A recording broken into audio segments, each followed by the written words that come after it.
Na mtazamaji, hujambo na karibu. Jina langu ni Sam Amani, mwenzangu kwa lugha ishara ni Millicent Randa. Na mtazamaji, kabla hata kuanza taarifa, ni kufahamishe kwamba katika muda mchache ujao mbunge wa Kiharu Ndindi Nyoro atakuwa anafanya kikao na wanahabari papa hapa Nairobi. Kumbuka pia ni kikao ambacho kinatazamiwa kwamba huenda Ndindi Nyoro akazungumza kuhusiana mwelekeo wake wa kisiasa. Ndindi Nyoro, kumbuka mtazamaji, amekuwa mmojawapo wale wandani wa Rais William Ruto kabla ya kuondolewa katika ile kamati ya bajeti ya bunge la kitaifa ambapo alikuwa akihudumu kama mwenyekiti. Ni taarifa ambayo bila shaka mtazamaji tunaifuatilia kwamba mbunge wa Kiharu Ndindi Nyoro atakuwa akifanya kikao na wanahabari muda mchache ujao.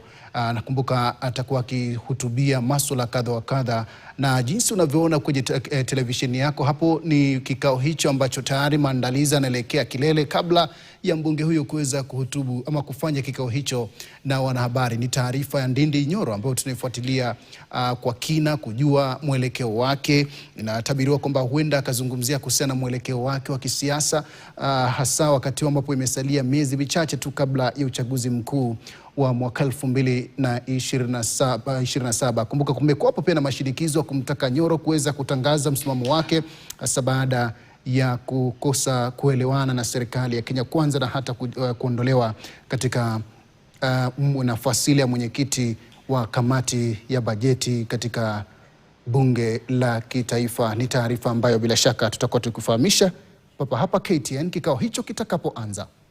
Naam, karibu. Watu wawili